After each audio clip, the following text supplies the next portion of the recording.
Praise the lord. 2వ దినవృత్తాంతముల గ్రంథం 15వ అధ్యాయం 7వ వచనం. కాగా మీరు బలహీనులు కాక ధైర్యం వహించుడి, మీ కార్యము సఫలమగును. యూదా రాజైనటువంటి ఆసా కాలంలో ఓదేదు అనేటువంటి ఒక ప్రవక్త ఆ యూదా ప్రజలందరితోనూ రాజైన ఆసాతోనూ పలుకుతున్న మాట ఇది. యూదా రాజులందరిలో కూడా దేవుని యందు భయభక్తులు కలిగినటువంటి కొంతమంది రాజులలో ఈ ఆసా కూడా ఒకడు. దేవుణ్ణి ఆశ్రయించి దేవుని సందులో ప్రార్థించి దేవుని దృష్టిలో అనుకూలంగా జీవించి దేవుని నుండి అనేక కార్యాలు పొందుకున్నాడు ఆసా. మరి అలాంటి సమయంలో ఓదేదు ప్రవక్త యూదా వారితో మాట్లాడుతూ, మీరు దేవుని విసర్జించకండి, దేవుని విసర్జించిన వారు ఎన్నో శ్రమలు గురయ్యారు, మరి జీవితాలు ఎంతో పాడు చేసుకున్నారు, మరి మీరు ఆ విధంగా ఉండొద్దు అని చెప్తూ ఈ చక్కని వాగ్దానాన్ని అనుగ్రహించాడు. మీరు బలహీనులు కావద్దు, ధైర్యాన్ని వహించండి, మీ కార్యాన్ని దేవుడే సఫలపరుస్తాడు. జీవితంలో చాలా సందర్భాల్లో బలహీనమైపోయేటువంటి పరిస్థితులు వస్తూ ఉంటాయి. కొన్ని కార్యాలు మన బలాన్ని నిర్వీర్యం చేస్తూ ఉంటాయి. కొన్నిసార్లు చేయగలిగిన పనులు కూడా చేయలేకుండా అయిపోతూ ఉంటాం, నిస్సహాయం అయిపోతూ ఉంటాం. నేను ఇంకేం చేయలేను, నా వల్ల ఏం కాదు అనేటువంటి నిరాశ నిస్పృహల్లోనికి సాతానుడు బలవంతులను కూడా తెచ్చేసిన సందర్భాలు ఉన్నాయి. బైబిల్లో ఏలియా అనేటువంటి గొప్ప దైవజనుడు, ఆకాశం నుండి అగ్నినే దింపినవాడు. మరి ఏలియా హయాంలో ఎన్నో కార్యాలు జరిగాయి. కాకులైనకి ఆహారం తెచ్చిపెట్టాయి. వర్షం కురవద్దు అని ప్రార్థన చేస్తే 3.5 సంవత్సరాలు వర్షం కురవలేదు. ఆ తర్వాత మరలా వర్షం కురిసింది.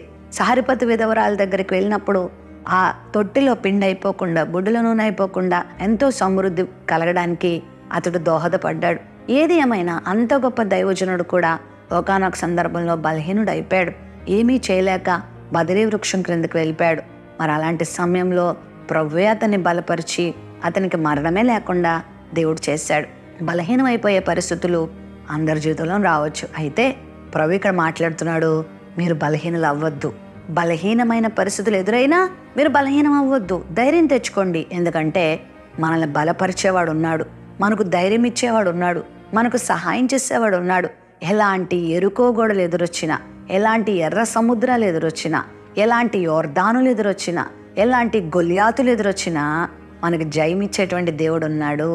మన కార్యాన్ని సఫలం చేసే దేవుడు ఉన్నాడు. మన తల ఎత్తే దేవుడై ఉన్నాడు. మనకి అవమానం రాకుండా మనల్ని కాచే దేవుడై ఉన్నాడు. మనల్ని ప్రతి ఇరుకు నుండి, ఇబ్బంది నుండి బయటికి తీసే దేవుడై ఉన్నాడు.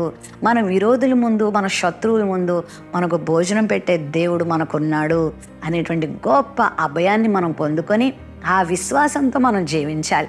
మరి నేను కూడా చాలాసార్లు బలహీనమైపోయిన పరిస్థితులు వచ్చినప్పుడు దేవుని వాక్యం ద్వారా మరలా బలపరచబడ్డాను, మరలా ధైర్యం తెచ్చుకున్నాను.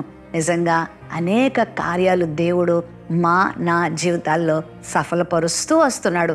ఇంకా సఫలపరచవలసిన కార్యాలు చాలా ఉన్నాయి. ఆయన చేస్తాడన్న విశ్వాసంతో ముందుకు సాగుతున్నాం. మీరు కూడా అదే విశ్వాసంతో సాగండి. ఎవరైనా నిన్ను అన్నారా, నువ్వు ఇందులో ఏం పాస్ కాలేవు, నువ్వు పైకి రాలేవు, నువ్వు దీనిని సాధించలేవు, నువ్వెంత, నీ కుటుంబం ఎంత అంటున్నారా, నువ్వెంత, నీ బ్రతుకెంత అంటున్నారా, నీ ముఖానికి ఇది సాధ్యమా అంటూ అపహాస్యం చేస్తున్నారా?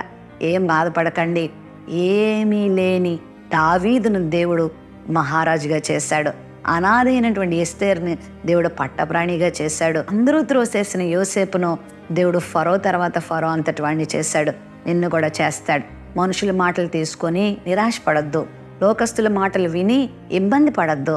దేవుని వైపు చూడు. ఏ కార్యమైనా సఫలం చేసే ప్రభు దగ్గరకు రా, ప్రభువును ఆనుకో, ప్రభు మీద ఆధారపడు, ఆయనను ఆశ్రయించు, ఆయనను ప్రార్థించు, ఆయన చెప్పిన మాటలు యందు విశ్వాసం ఉంచు.